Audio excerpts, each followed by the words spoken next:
welcome to this very special conversation. Viewers, the Summer Games, Olympics are here. Once in 4 years, this time of course much later because of the pandemic. And we're all geared up to cheer every single sports person, every single athlete and their team that has landed in Japan and will be fighting for a medal for India. We're going to be cheering sitting right here. But tonight I thought we should also have a conversation about just how difficult and difficult in a very different sense are these Olympics. How this time it's something that we've never seen before. And our athletes, our sports stars are facing challenges that they have never faced before in their lives. So this time, the focus is also on all the conversation around it because of the pandemic. This time, it's also about the COVID restrictions. This time, it's also about how every single day some cases are being reported. Players are in quarantine. They can't socialize. They can't interact with each other. Training is very limited. There are restrictions on the way they can go about doing their training as well. And there is always this constant fear that anybody will have about getting infected, especially now, since cases have already emerged from the Olympics village. So how do these sports stars of ours, how do these rocking athletes really tackle these challenges? How will they overcome this? And how does it affect them? Tonight, the conversation is going to be about that. And joining me on this conversation are Olympians, stars who've been there, who've seen the kind of pressure that exists, who currently also are active and they know what it is which will be required at such a time. And we're going to have that conversation with them to explain to us just how difficult is it and how do these athletes manage. Let me say good evening to the panelists who are joining us right now. Pulela Gopichand joins me this evening. Ashwini Nachappa with me this evening as well. And also, I have Anand Chalani, success coach who's had the experience of working with a lot of sports stars and athletes. But Gopichand, I want to start off with you. Thank you so much for being with us. Truly unprecedented what's happened in the world in the last 1.5 years. And I think we've seen now a few sports tournaments being held with all the COVID restrictions and, different kind of rules. But Olympics is a very different ball game altogether. So, what happens when you have to prepare for something like this? Ashwini, let me in fact start off with you on that. How does one tackle these new challenges when not only do you have to think about how much you have to train, but also how do you go about that training?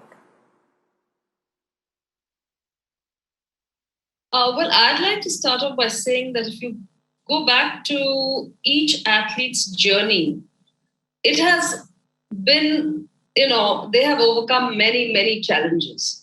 You take most of our contingent members from the kind of backgrounds that they have come from. So they have faced numerous challenges. They have worked, they are mentally tough, they're physically tough to handle many situations. Having said that, I think 1.5 years has been toughened on the entire world. It's not just our athletes, it's athletes all across the globe. It's citizens all across the globe. So, and we have come to terms with the new norm, so to speak. Whether it's young children, whether it is, older people, everybody, you and I, we've come to this. We've tried to manage the entire scenario and go with the flow. But in preparation of the athletes, what I think the challenge was that since it was postponed for a year and almost over a year, their training schedules had to be, relooked at, changed, and to actually sustain that kind of training sessions and the targets that they had set in qualifying and bettering them at the Olympics, I think to sustain that, they had to work on it mentally. And that aspect will play a key role in the performance of our athletes at Tokyo. It has been tough, there is no doubt about it, but I'm sure that all of our athletes and the entire contingent are ready for this games because they've been waiting for far too long and they're raring to get onto the field and doing their business, what they're best at.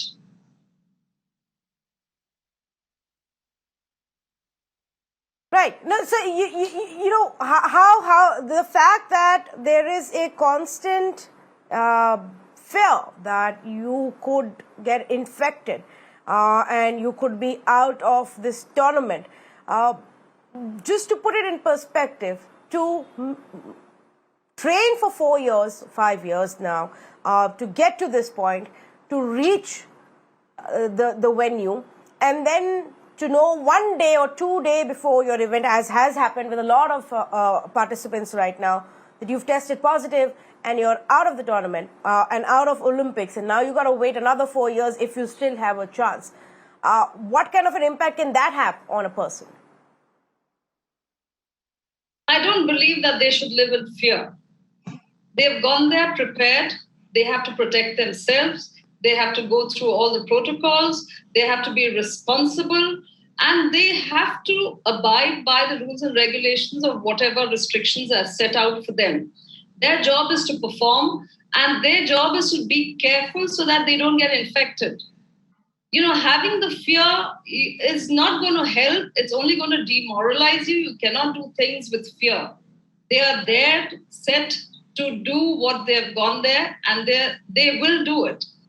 Whatever happens, we go with the flow and then we take it on. I don't think they should have that pressure of having the fear in the head, but be responsible as athletes, in the village, outside of the village, at the play area, at the arenas, everywhere.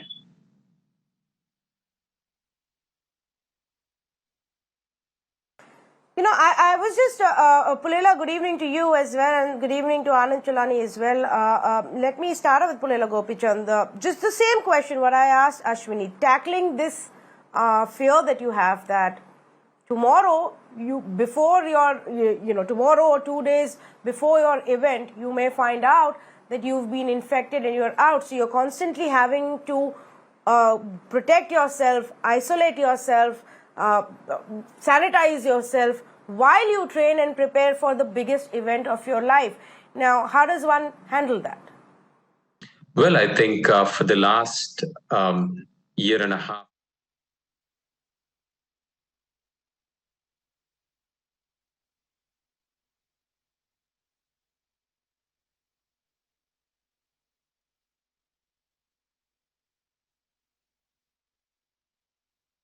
Yes, Pulela Gopichand, go ahead, please. The question to you. I said, as we've seen, the players have been playing in tournaments. They've been traveling for the last 1.5 years. This, of course, is the biggest stage.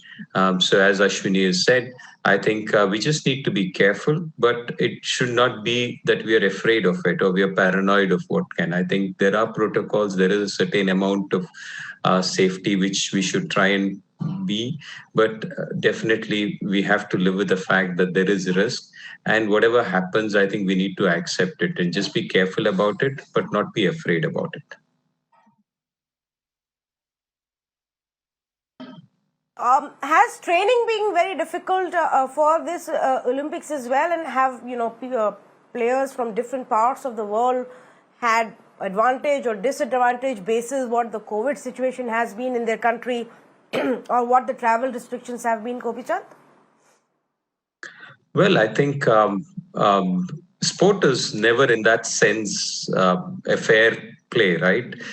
Yes, it is fair play once you get onto the field, but what kind of facilities each one has, how they develop in their training is something which is very different for different people's anyways. So I think people should just take it up. We're very happy that the Olympics is happening. I think there's a very likely chance that the Olympics would not have happened. So I think we just to take it up as a blessing, and this is for many athletes, it's a once in a lifetime event. So just take it and feel happy that you're there. Try and be as safe as possible, and then just hope for the best.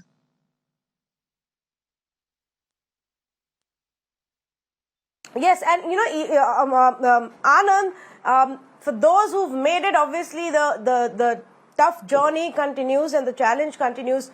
But many who either pulled out or couldn't make it, also it's been extremely difficult. For example, and I'm just giving this as an example. Recently, one of our Indian players was hoping to make it to the list. As more and more others were pulling out, and combinations were changing, and so tickets were booked, preparations had been done, he'd been training every single day up until the last minute when it became clear that he couldn't go and his name wouldn't be included.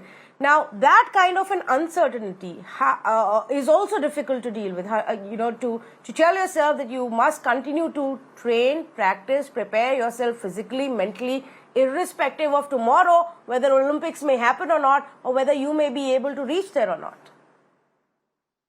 Yeah, that's a great question, and I think it's not easy, right? I mean, to be in a position where you put all your expectations, all your planning, I'm going to be there, and then you find out I can't be there for any reason. Any human being is going to be disappointed, and I think we need to remember that these are human beings, and that they're going to feel that. Disappointment is a natural emotion to feel. However, we don't have to stay in disappointment. We can feel that for a second and then moving out of that.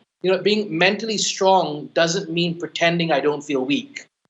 It means acknowledging what you really feel and then finding an empowering meaning in it. So if I feel disappointed, I feel disappointed, but then what's the next feeling I can have? And I think one of the challenges is, especially in a big event like this, is we make everything about a finish line in life. And if we get to the idea that life is not a finish line, that as many people have said, as the experts on this, I'm sure they know, that if you focus on your process, if you focus on the journey, if you focus on who you're becoming, because only a select few people will carry that gold or that silver or that bronze. It does not mean that the other people who showed up or qualified or nearly qualified are useless. It means, what can I grow as a human being through this process? How can I use this opportunity right now to become a better athlete and to become a better person?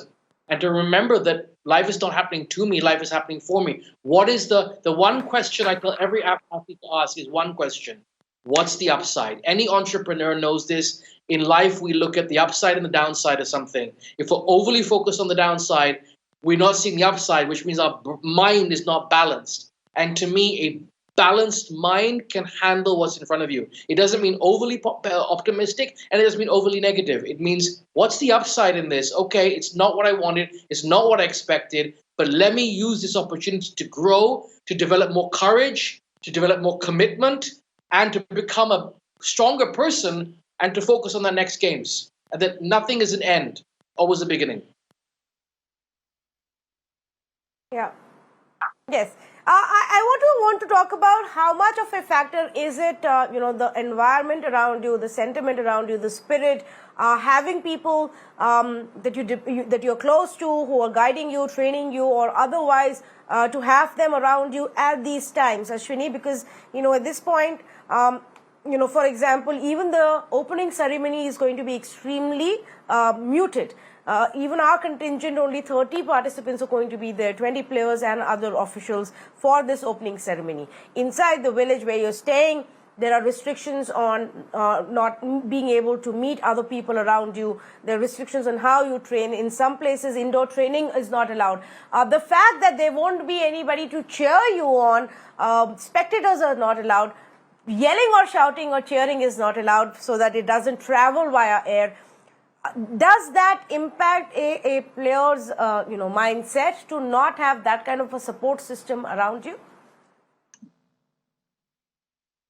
Let's look at it this way. I think athletes and the general public are expecting many restrictions.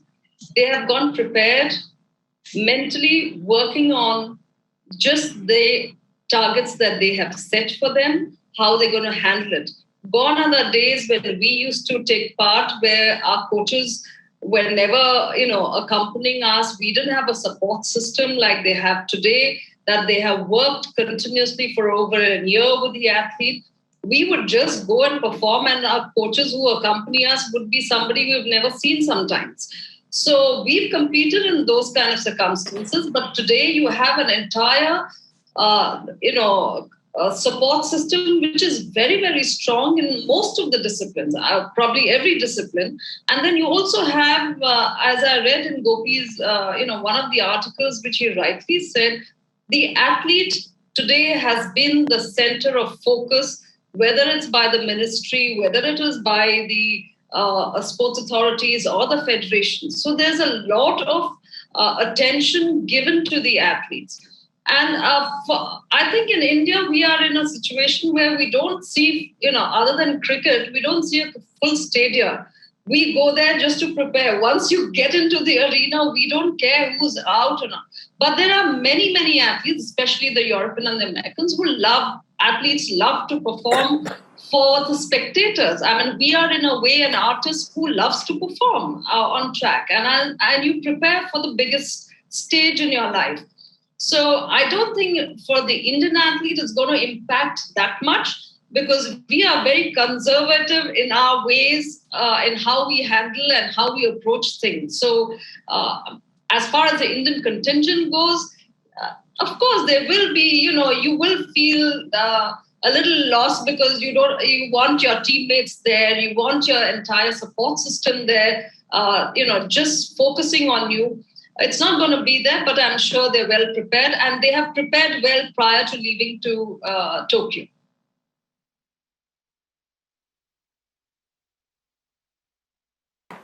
Pullela Gopichand, would you like to comment on this as well? And I'm sure, for each player, it is different. How much the support system matters, how much spectators matter or don't matter could be different. But the environment, the sentiment could play a role. I think for one, these are tough times for everybody across the world for the last 1.5 years or so. Very happy for every athlete, I'm sure, is very happy that the Olympics is at least happening. So it's a positive spirit which they go into. The fact is also that we have a dedicated support team and a preparation plan which has happened thanks to the support of the government and the federations. Each athlete has been central, as Ashwini has said. They've been asked what they want. Many of them are traveling with personal coaches and personal physios there. And then the entire focus has been on them. And for us in our country, Olympic sports playing in empty stadiums is not a big thing, in the sense we always do this. If we have a full stadium, then we feel little out of place. But playing to empty stadiums is what we have always done in our life. So I don't think that's going to be a problem at all. Yes, to have pressure, there will be pressure. But one of the things we also have to take into consideration that the team is only there 5 days prior to their event. 1 day goes in jet lag, 1 day goes in getting to know the place, and there are 2 days you're actually preparing for your event. So if somebody is gone there on 18th and 24th, 25th, they're playing, there's hardly any time to think of anything else rather than prepare. And the moment they're losing, they're coming back immediately. So I think it's going to be a very focused event. It's not like the other Olympic events. Like for us, the Olympics is not only about performances, but it's also young people getting together from different countries. And you have stars from across sport, your heroes there. So every time you go to the dining table, you see an athletic star, you're like going, wow, you're seeing a swimming star or a basketballer or a tennis guy. And you're saying, I seen him kind of a thing. So it's almost like a great amount of excitement that will be missing this time around. That celebration spirit will be missing. This will be a very focused Olympics, especially for the Indian team. I think it is going to be, because they've had a very good span of preparations thanks to the support and the focused attention which the government has given through various schemes for this. So, okay, so before I let you and Ashwini go, I wanted to ask you, if Pullela Gopichand, are you willing to stick your neck out and take a guess on how many medals we're getting this time? I wish and hope we get more than 10. I want one medal which I really want, and I hope that our girls deliver. Is, of course, other than the badminton, would be the women's hockey team. I just wish the women's hockey team gets us a medal. That's what I'll be personally wanting to see with the medal, because that, I believe, will have a huge impact on women, girls across our country. But I do believe that whether it's the shooters, the boxers, the wrestlers, or the badminton players, they all have a chance. But also, I think very pertinent to remember that we've had some great qualifications happen, whether it's athletics or whether it's swimming or fencing. I think we've done very well to get this far in, to get 120 people in there in 16 different sports. I think it's a great achievement, and I do hope that the medals will strengthen the spirit of our country and what our Prime Minister has been talking about in the last 6 years. I think we are at the threshold of making something big for Indian sport, and hopefully this Olympics will change that. Well, absolutely. In fact, like you said, this is the first time that we have representation in fencing. So that's for me, truly, that's a very exciting thing. The first time that we have two Indian swimmers who've actually made the Olympic cut with the A qualification marks, and so much more representation in various other aspects. In fact, as I say that, let me also say good evening to Ranjan Sodhi, who's also joining us, for former shooter for double trap, Adil Sumariwala, Imtiaz Anis, Neha Agarwal Sharma. This is a power-packed panel that I have, people who've achieved so much in their lives, former Olympians, all of them, who better to talk to on the eve of Olympics opening ceremony. But first, back to Ashwini, and the same question. Are you willing to stick your neck out and say how many medals we will get? Not how many you're hoping for, because we're all hoping for as many as we can, but how many should we realistically can we expect? This is the 6th Olympic in the millennium, in the 21st century. 2012, we reached the 6th digit, 6 medals. I am hoping, since our athletes, as Gopi rightly said, has had some stunning qualification standards, if they can better those standards, their qualifying standards, we should see them surpass 2012 medal tally. I won't give you a number though. Okay.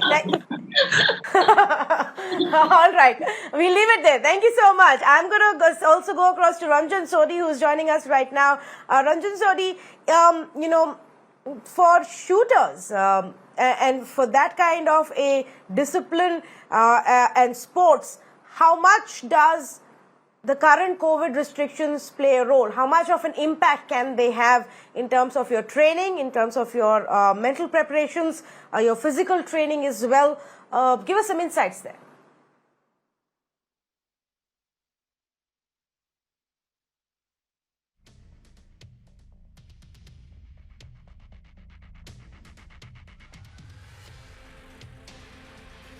Okay, I don't think Ranjan's with us right now. I'm gonna go to him in just a bit. But since we were talking about first this time for India, there is also India's equestrian representation, which has actually happened for the first time in 20 years after Imtiaz Anis in 2000. And Imtiaz Anis is with us. So Imtiaz Anis, a little bit about your own journey, and how have you tried to picture if your journey had to be in times of this pandemic, and how different it would have been today? It's completely different because you've got a horse involved. So it's a very difficult situation for him, though he doesn't know that there's a pandemic involved in this time. So the whole training and everything is very different, because when we go and compete at that level, as you can see just now on the screen also, there are about 50,000 people that the horse has to deal with, those nerves along with our nerves. So our whole training changes, the schedule changes, because we have to be out there getting these horses extremely, extremely fit and ready for these levels. So our sport is a bit different from every other sport because we've got an animal involved. I think this is going to help a lot of the participants, because the crowds actually can distract these horses when it comes to dressage and when it comes to show jumping. But when it comes to the cross-country phase, it actually is a hindrance, because we need that crowd to shout and scream. It helps our adrenaline, it helps the energy, it helps the horses also, gallop faster through those fences. So it's a bit of a hit and a miss. Yes, in fact, just before you joined us, we were having this conversation of how important is it to have that crowd, the spectators all around, in the way any participant really performs. So has the training, Imtiaz, been like that, in anticipation that there won't be any cheering around? Have our participants managed to train like that this time? Yes, most of them have to a certain extent, because the events and the qualifying events have been during the pandemic where crowds are not allowed. So they've got a bit used to it. So I think that has helped them. I think it will help them at Tokyo as well, because as I said earlier, because of the horse, it'll make it a much better event for the competitor.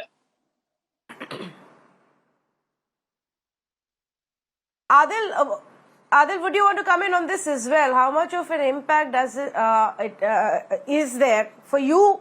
Did it matter to be able to interact people at these big events, to be able to have your complete support staff move around as you wish, train as you wish, and to even have people cheering you on during the event?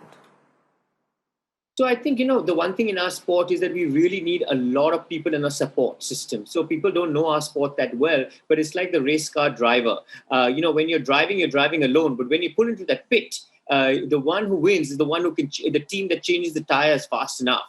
So the same thing for us. And on our cross-country day, we have a full team that helps us ice the horses, cool the horses down, and that's going to affect them a little bit, because of what restrictions they're allowed, how many people are allowed, to really help those horses recover for the cross-country course. So that's the only thing that's going to be a little bit, because, when you look after an animal, which is the athlete, we need a lot of manpower. Not only grooms, vets, medical doctors, acupuncturists, physiotherapists are working on this horse at all the time to make him at peak performance. So that's something that's going to be will play a role in the games. Yes, Adil Somariwala, if you can hear me, the question to you as well. So I think crowds are very important.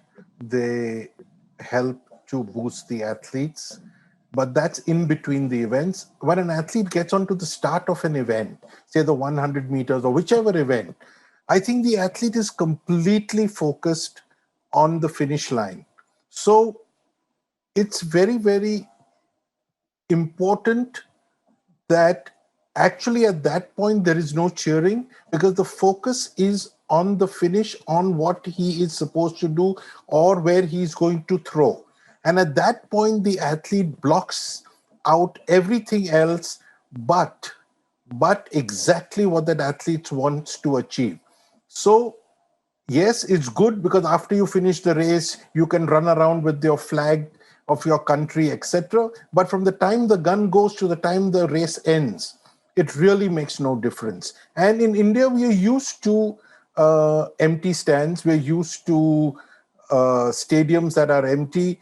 The whole last 1.5 years, we've had all our competition. We've had 5 Grand Prix meets. We have had 2 national championships. They've all been without any spectators. So the athletes are completely used to it.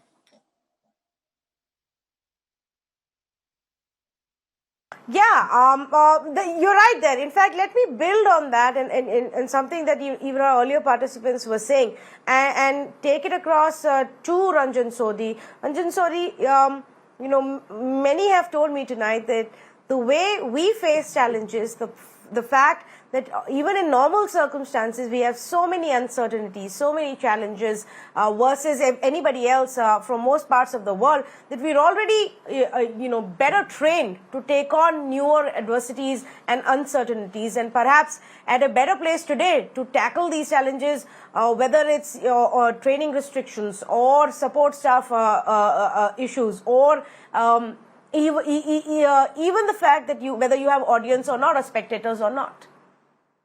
Well, what Imtiaz mentioned and Mr. Subramanian mentioned, I think it's perfect. What they've just mentioned, this is a problem with all the athletes, whether it's across anything else, whether it's shooting, whether it's hockey, whether it's anything else, So what they just mentioned, I think it's very apt, and I know we all face the same thing, but we have to live with it. The circumstances are such. And I understand, spectators not being there and all, as they mentioned. But I know they're concerned what they're mentioning and, everything. And I'm totally in agreement with them. So, but we have to live with it. And as far as the physiotherapists for the animals are concerned, there are hardly any physiotherapists for the athletes. Forget about the animals. So, sorry on the lighter note, but that's a concern, because I know some of the athletes don't have physiotherapists there. So, in Tokyo. So, here we're talking about physiotherapists for the animals. So, no, which is apt because, they win medal for them. That's what you just mentioned, But we should be mindful enough and, we must make sure that, we all are unanimous and together and, make everything, to the best of our ability and, make the country win the medal that we want. Right. Oh, yes, absolutely. And so how do we make it easier for them, Anand, Cholani? How do we, help them prepare better and have a better shot at winning these medals? And I want to put it in perspective of the fact that it's not just the restrictions at Tokyo right now that they have to, tackle, but it's also the last 1.5 years to a lot of uncertainty on tournaments, whether these tournaments will take place or not take place, and would matter for your qualifying, whether you'll be able to train in time, travel or not travel, and how you've actually practiced in the last 1.5 years as well. For 1.5 years, or at least for the last many months, all athletes and sportspersons, Olympians, would have stayed away from any possible risk, any possible infection place, would have stayed away from meeting or interacting too much with people because they don't want to risk it. So over a longer period of time, that is bound to have an impact on them as well. Anand? Yeah, so I think let me address two things. You mentioned the question of the crowd. Let me quickly just address that and then come back to this piece. There's two things.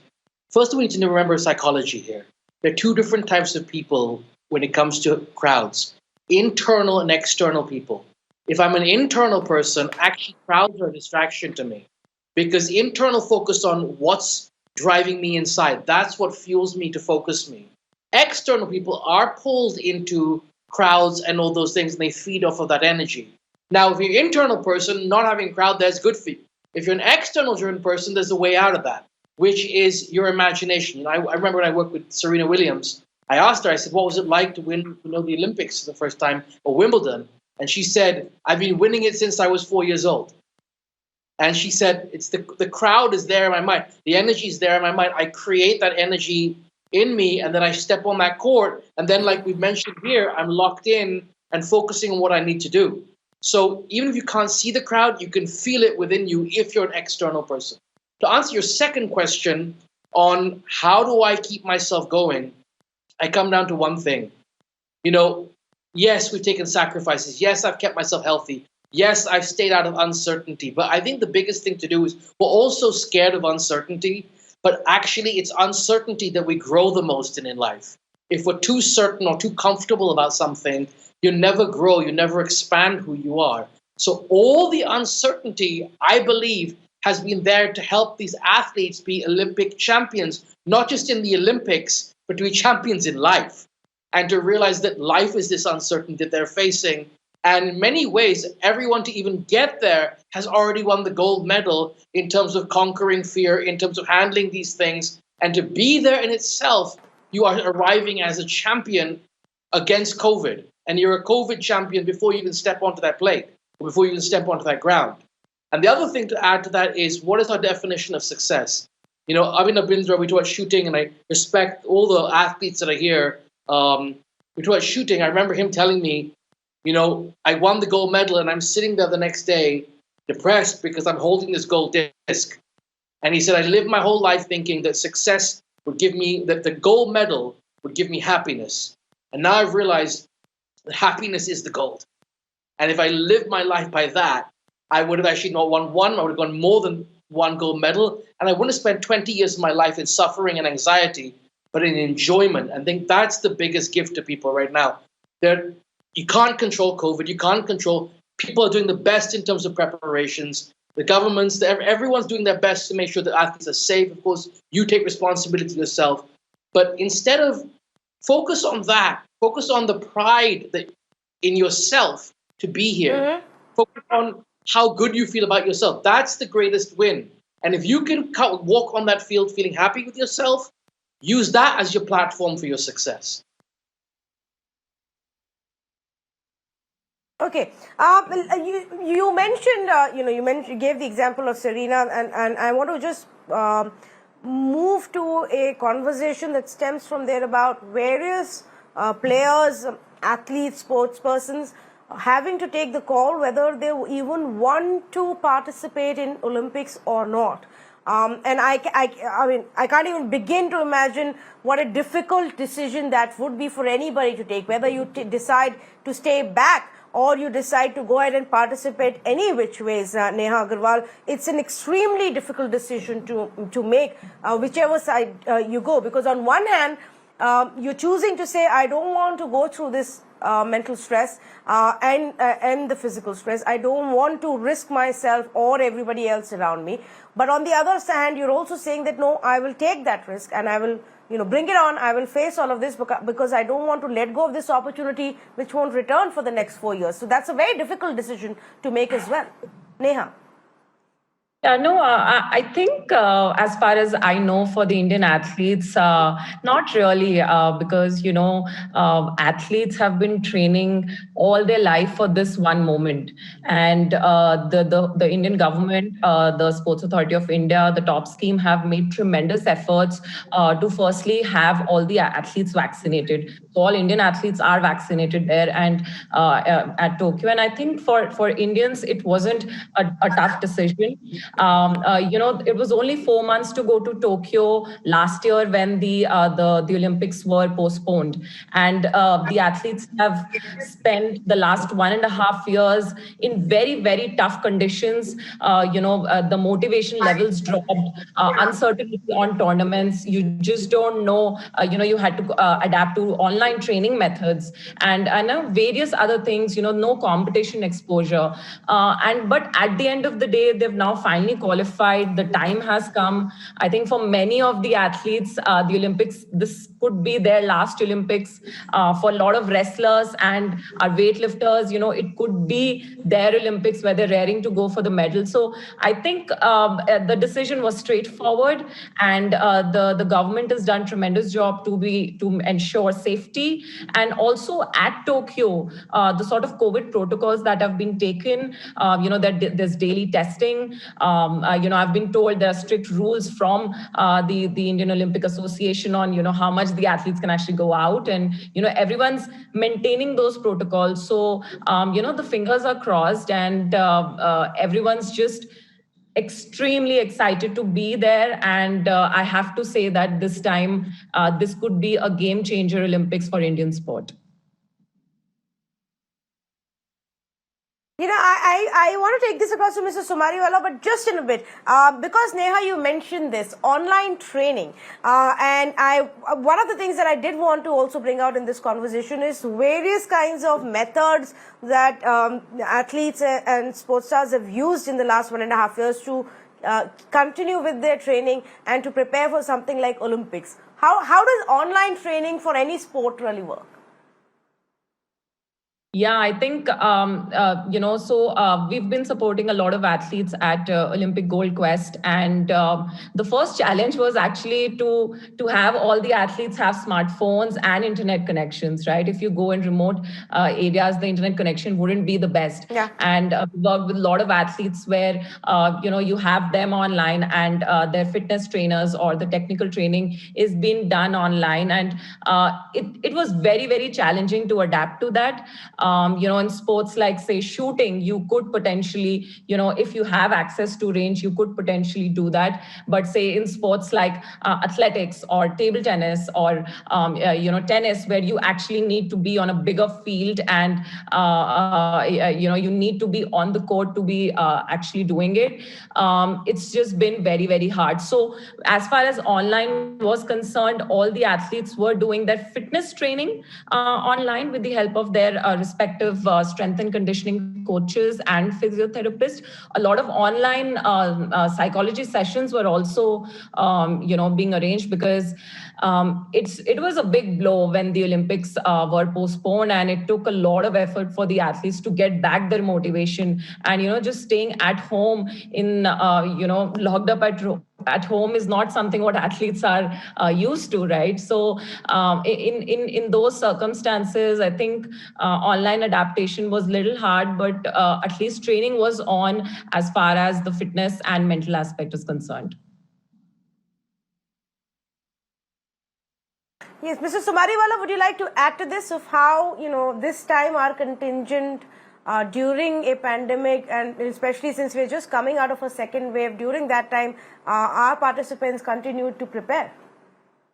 See, I just want to say one thing about the crowds. I think we're making too much of it. It's a level playing field for everybody. If there are no crowds for our athletes, there are no crowds. So I think you need to think positively and take it positively.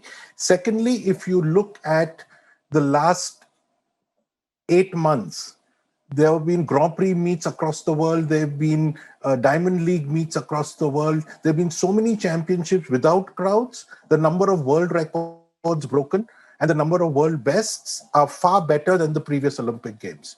So I think we should just put this behind us. This crowd and no crowd business. It's a non-event as far as athletics is concerned. I don't know too much about other sport, but as far as athletics is concerned, I can speak for athletics. Secondly, as far as preparation goes, we were lucky that we managed to keep our athletes in a bubble for the last year and a half. We were very, very strict and said that you can't leave the bubble, because if you go out, then you have to be quarantined for 14 days if you came in. We worked very closely with Sports Authority of India and Government of India, and we ensured that our camps were in bubbles, and we managed to protect our athletes. So our athletes did manage to do their training. Whether postponement is good or not, in some places it's good and in some places it's not. It's very individual. For example, Neeraj, who was injured, got one more year to prepare, and he's better prepared now compared to if the Olympics was held a year earlier. There are certain athletes of ours who are getting older, so that's a disadvantage. But I think finally it all evens out. And an athlete goes in there, an athlete is a warrior. He goes in there, he puts in his best, he fights his best, and then whatever is the result, so be it.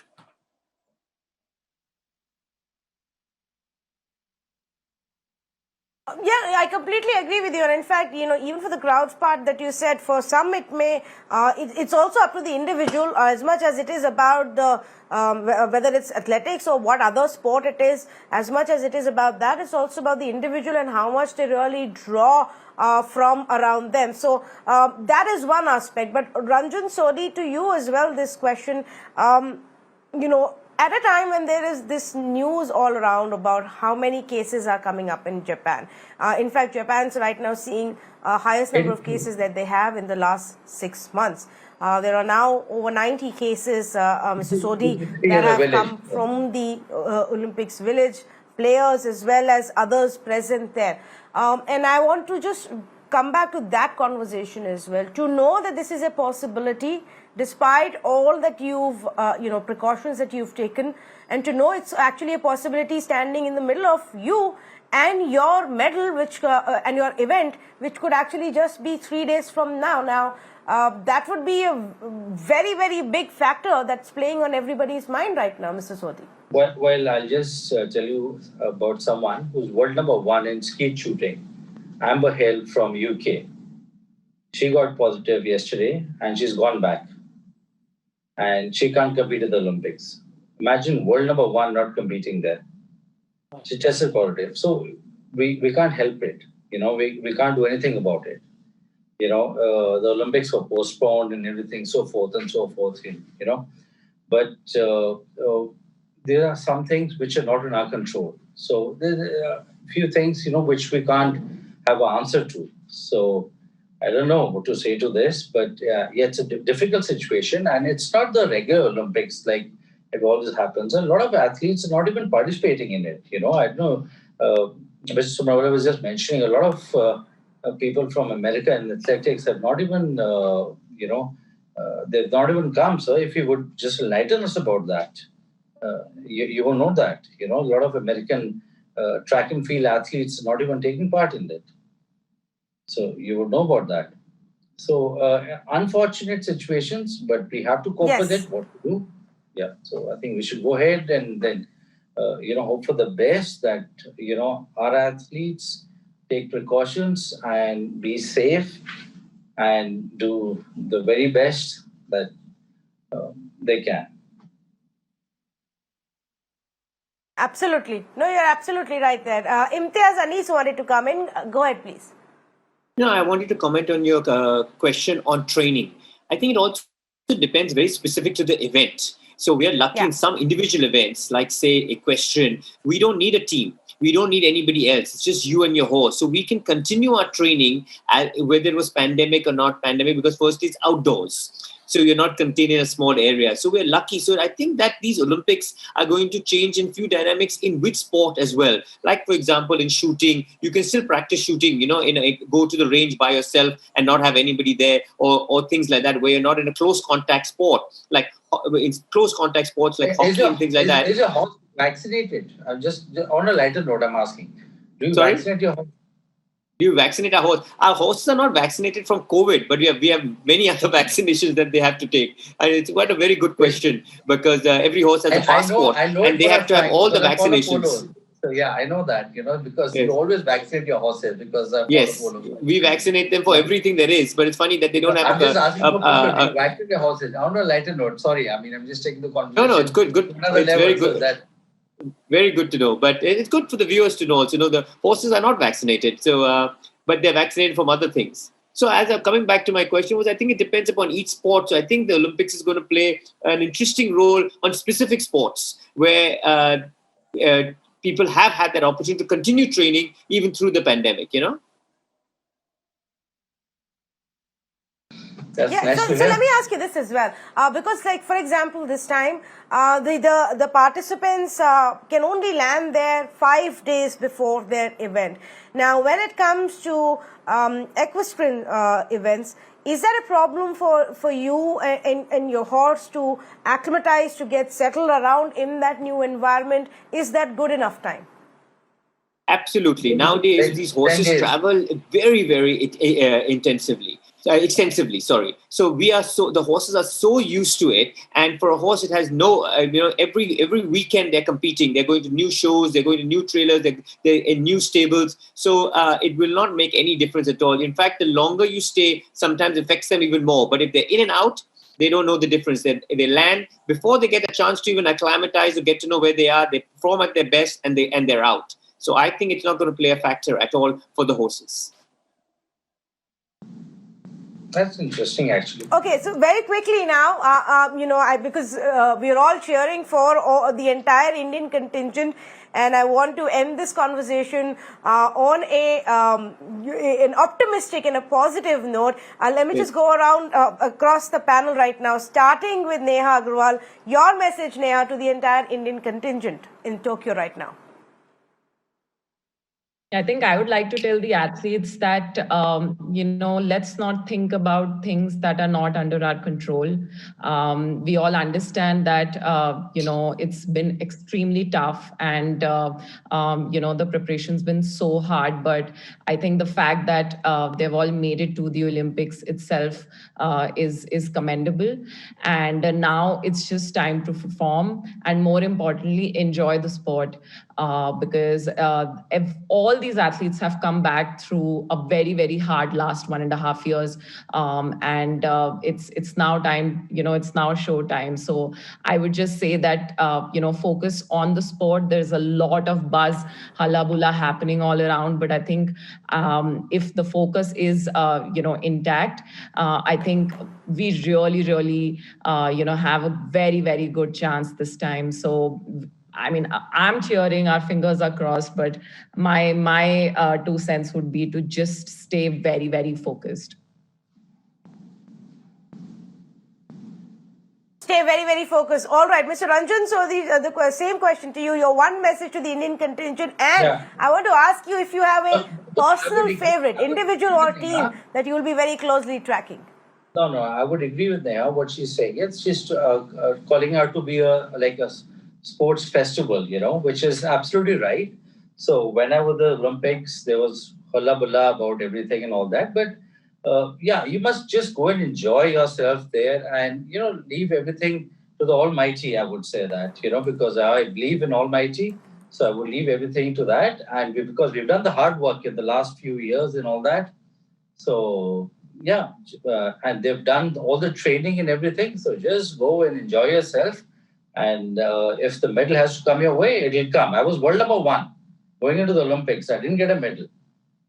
So, there must be something wrong in me going into the Olympics. But so just go enjoy yourself, give in whatever you want, and just chill, I would say. Well, just to get there, the fact that, anybody who's made it to that platform has had a great achievement any which ways, and should now just enjoy the experience. I think that's the message there as well. Mr. Sumariwala, quick comment from you as well. Yeah. So I'm just going to repeat what I told my team during the send-off. I told them very clearly that we've done as a team everything to support you. The government of India, the Federation, the Sports Authority of India. It's time for them now to go there and do their best. All I want from them is that they should repeat their best performance or do better than that. Do not think of medals. Do not put pressure on you of thinking of medals. If you perform better than your best, you will land up. You could land up with a medal. And as we just heard, don't worry about what's not in your hands. So don't worry about the performance of other athletes. Just worry about your own performance and make sure that you do your personal best. And I'd be very happy with that. So I think pandemic or no pandemic, the larger advice remains the same. The larger messaging remains the same. Stay focused.